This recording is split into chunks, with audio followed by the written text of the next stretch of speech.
Digital sucks, so I brought props. It's the return of analog, my friends. I brought lots of props. This is my clicker. I brought my computer, which I'm not going to use, but words matter.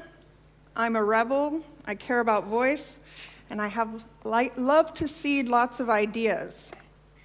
Spoiler alert. Oh, and I like innovation. I like to advise our innovative launchpad accelerators. Okay. So, the Sci-Fi promise. I was in Poland recently, and one of our developer advocates, Sachin Mishra, said that what we're looking at right now is the low hum of the Sci-Fi promise. So, what are we going to talk about today? What's she going to say? David said earlier, what if Google didn't exist? Would that be a bad thing? That would be a really bad thing, right? What if Google changed from the inside out? What if Google was a different company starting today? You're part of that conversation. We're going to have that right now. We could talk about, there's lots of things we could talk about. We could talk about the Sci-Fi promise. We could talk about, well, you guys all know who's going to play me in the movie, right? 7 of 9. We could talk about that. We could talk about geeking out about sci-fi.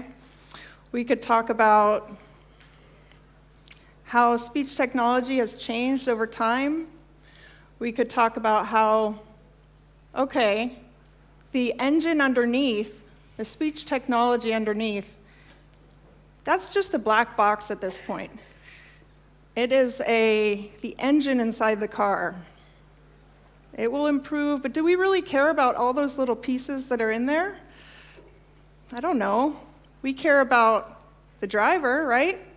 We care about the kids in the back who need to be safe. What's missing? We care about the experience, the interface in between. So I have a lot of content out there to help you understand designing for voice interfaces. There's videos, all that good stuff. You could read about that. But I'm here, so let's do something different. Yeah, you could read lots of great content from some of the world-class best designers in the voice industry are at Google right now, or are partners of ours. We could also talk about my cancer. But I don't want to talk about that today. But it's important context, because my mouth might get dry. I might slur a few words. It's really hard to say the name of my employer, especially with the word okay in front of it. So I need water. I might need to stop. And if you want to read more about it, you can. I wrote a little bit about it. Also, I work at this amazing company that sends the right people into your life at just the right time and help you maybe capture it on camera in case something did happen and I wanted to tell my story. Also, we could talk about the fact that commerce is changing, but has it really? Has commerce really changed? I actually looked at the actual book, and I saw an article online. You could read all about it. Or I have an entire show starting on YouTube, which I've only released the teaser about, all about the conversation economy. So we're not going to talk about that. Let's talk about the elephant in the room. Oh, that's another elephant. That's more context. Let me just share that. That's me and what I like to call my sisters in India, because my mom is in India. Her name is Helga Rimati. I call that the motherland. She raises these 2 elephants. There's a story there. but we're not going to talk about that. That's context. No, we're going to talk about the other elephant in the room. We're going to talk about Germany and the European Union and the United States and data and privacy and speech and all things that are important to us right now in this period of time. Are you guys part of this conversation? I see some nodding. How about some hands to be raised? Okay. I'll raise you one. We have an opportunity right now in this room to have a commitment to conversation. I'm going to dissect what a conversation structure looks like and what we need to do to unpack it. So we could commit to engage. I'll walk you through all the steps. But let's have that conversation. There's something I like to say about conversations, though. We can talk to the structure of it. I've said context a few times. I talked about content a few times. Content, context, two different things.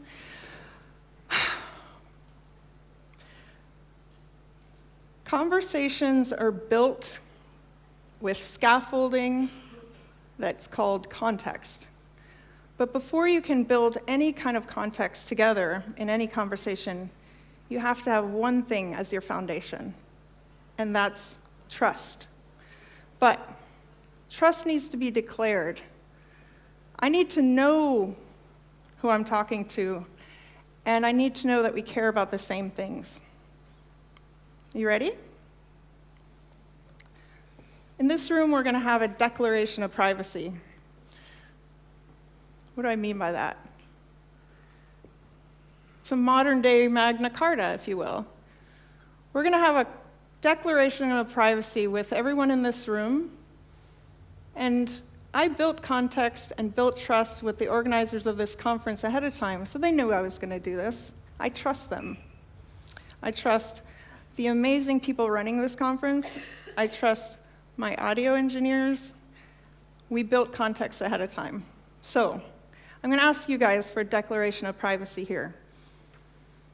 I know you're tweeting out. We're live streaming. There are lots of things happening.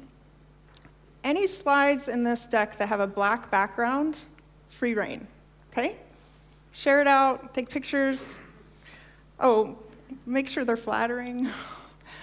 But if you see a slide with this background, in particular, there are 3 slides that I care about not being shared out. If you accidentally take a picture, send it to me in a private message, LinkedIn, Twitter, or stalker@google.com, or empress@google.com. An engineer dared me to make that, because I'm that grandiose, I guess. But this is important, because I'm going to share a story with you that involves my children. And in order to build that context, you need to see pictures.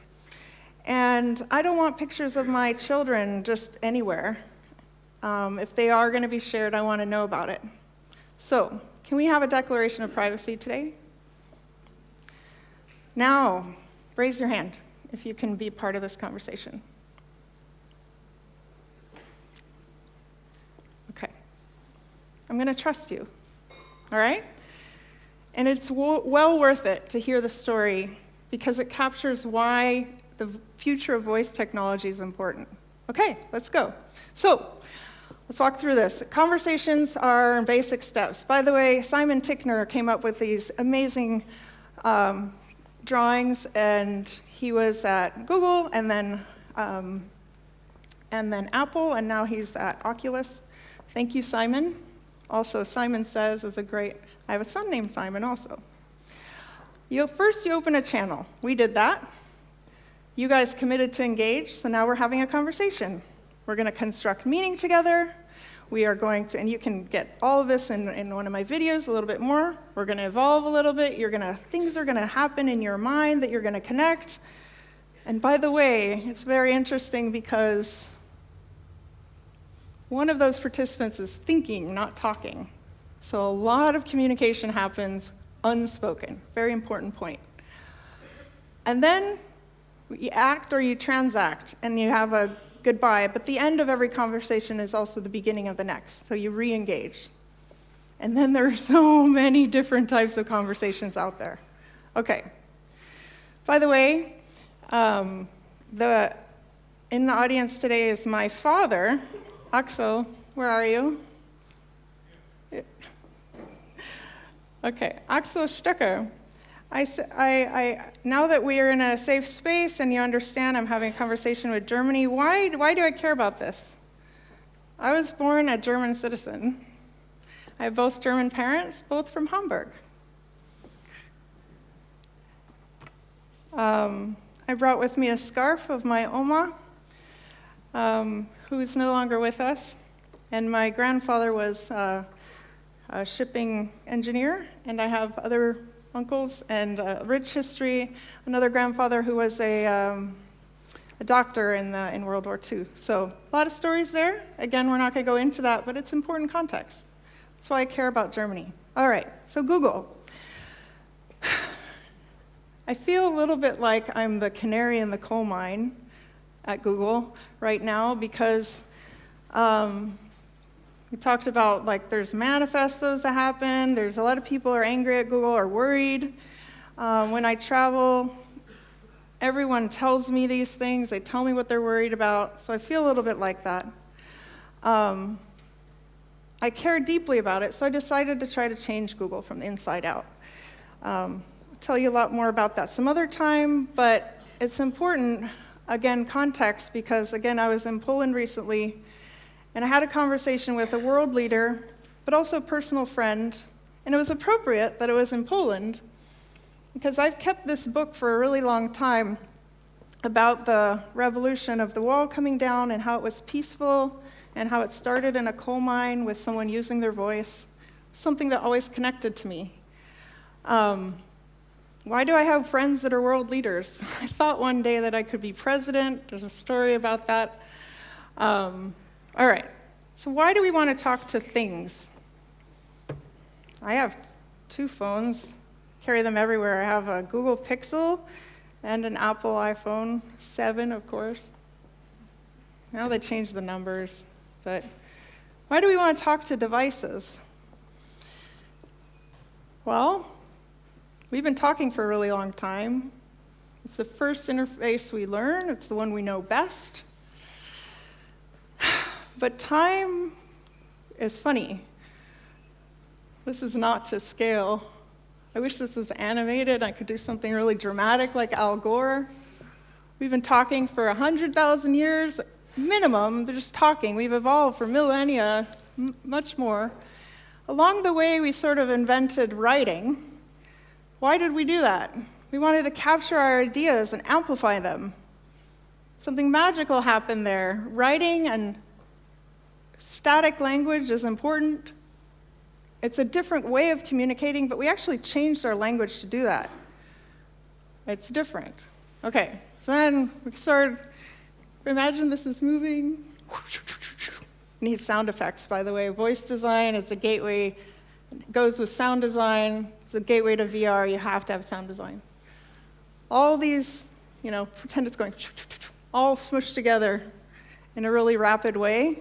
What are we trying to do? We're just trying to get back to talking, right?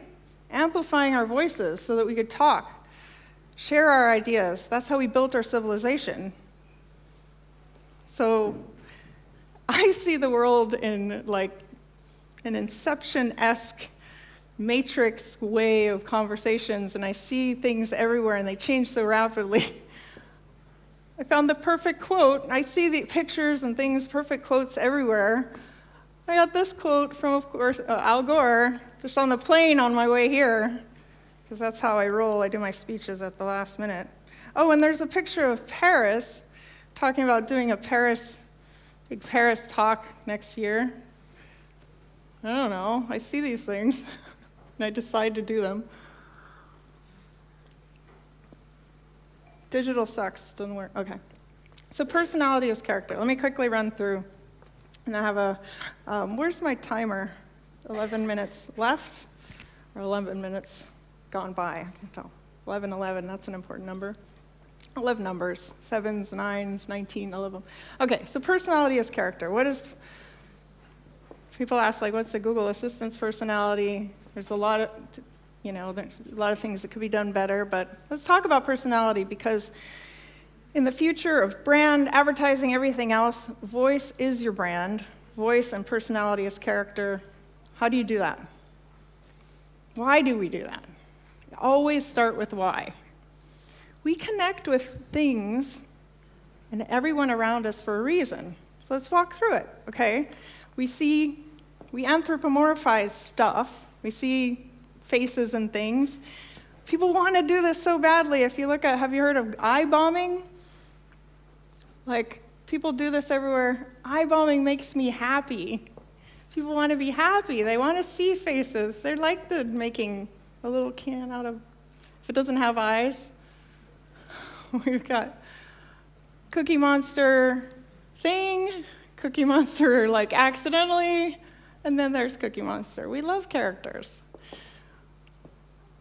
What about Raina the robot? Have you seen this? It's a viral video. She says it's much better with her actual voice, but she says, "I love you, robot." She sees I don't know, it's not really a robot. She loves it. Why? Why is that? Kids see things. There's another viral video. Why is this interesting? Why do people share this around the world? It was Reddit and the YouTube, various different YouTubes. Why is this interesting to people? People see bubbles and they're like, when I was in Poland recently, there were bubbles in the square, and you saw little kids running after the bubbles. You saw old people popping the bubbles. You saw teenagers kicking the bubbles. You saw the amazing man making the bubbles telling me not to run and watch where I was going so I didn't slip and fall in the bubbles. It connects people. People see something in that little character. And then what about this? Have you guys seen Darcy Farmer? She's amazing, right? She can sing. She's 12 years old. She can sing. That's already amazing. She brought ventriloquism back. What? That's amazing. But then suddenly she's amplified herself into this other character, and it blows people's minds. Like it's an extension of her. We love her, but now we can love her like so much more. Why? What is it that people are connecting to? All right, so let me tell you a story. Do you remember our Declaration of Privacy? No cameras up, okay? I want you to meet Sasha. Sasha is another way of saying Alexander. Axel is another way of saying Alexander. Sasha is one of my 3 children. She's a twin. She's fearless. Actually, she has fears, but she acknowledges them and she faces them. She's brave. In this picture, we went to the fair, and she saw those big swings swinging around, and she said, "Mama, I can't concentrate because my tummy has butterflies, and I want to just go ride on it so then I can concentrate and have fun with everything else. And I just want to go ride that first." So she did. That's Sasha. That's how she is. She's also mastered chess right away. Yeah, that's me in checkmate right there. Maybe I'm in checkmate after doing this really disruptive event. I don't know. We also dressed up as Disgust together for Halloween. And she's an adventurer, and she loves the redwoods like I do. Here's the thing about children, though. What are they looking at? How are they viewing the world? Okay, if I start crying, that's just empathy, and it's powerful. I'm a mother, and my children are everything to me. When I'm looking down at her, this was later, obviously, but that's what she sees. She sees me. She sees happiness. So let's talk about how Sasha, just one story of how Sasha is processing voice technology. So I live very far away from home. That sounded weird. I work very far away from home. It was a little bit of a Freudian slip. I live outside Silicon Valley in Santa Rosa, which is in Sonoma County, quite far. It's a long commute. So I spend almost 300 days a year away from my children. And if you had a little bit of judgment in your head right now about the kind of mother I am to do that, just acknowledge that and we'll deal with it later. I had the occasion to bring all my kids and get to visit Google for real for the first time when it wasn't just to take me to my cancer surgery a couple of years ago because it's so far away. And Ryan Germick, who is the amazing creative director of the personality team and the doodle team, took time out of his day to show my children his office and what he does. And Sasha discovered this Beethoven doodle. And she played with it in the office, and she couldn't get it out of her head. This creative way of exploring music, software. Okay, she did that. Then that night, she kept playing it. He showed her where to find it. She kept playing it. Then she went and she played it all that Saturday. And then Saturday evening, we were lying in bed, and get this just right. She started asking Google Home, the Google Assistant through the device that Google Home was sitting there, which she uses all the time. She started asking it questions. I lost count, but I was lying next to her and just listening to her. She was lying there, and if I was that disruptive and not in a get up, I'd just lie here and demonstrate to you what she was doing. But temporary suspension of disbelief, picture it with me. She was lying there, and she's kind of here sitting, and the sun's kind of going down. We're in bed. It's almost dark. It's bedtime. I let her stay in the bed with me sometimes. And she starts asking questions. Hey, Google, what's Beethoven's first name? Oh, and most of the time it answered right. A lot of times it answered wrong. She started firing questions, one after the other after the other. What's Beethoven's first name? And what are some of his songs? And what's his best song? And what's a good bedtime song? And she just kept exploring, and it would answer a few different things. And she had been playing with a few different songs that had been playing and that she'd sort of explored. And so she heard things like, the Beethoven's, there's lots of ordinals and just like complex data that was trying to play the, Fiorelli and Ode to Joy and Fifth Symphony and 43 others. Do you want to hear more? Yes. And then she played that, and then she explored it, and she said, Beethoven, she goes, play Beethoven's Fifth, okay? And then it remembered that context, but it forgot all about Beethoven, and it played Beethoven's Fifth on Google Play Music, and it was some cover band that sort of sounded like that, but it was not Beethoven. She caught it right away and said, stop, explored it, went back, tried all these different things, but she discovered, she explored it, jumped back and forth in the different apps, stopped it when it needed to, rolled her eyes, went, okay, and then her brain was sort of processing, going through all the different things, exploring all the ways you might ask for this song. And eventually, she figured it out. Oh, it's time. Okay, then that's what it's supposed to be. Let me just end it here then.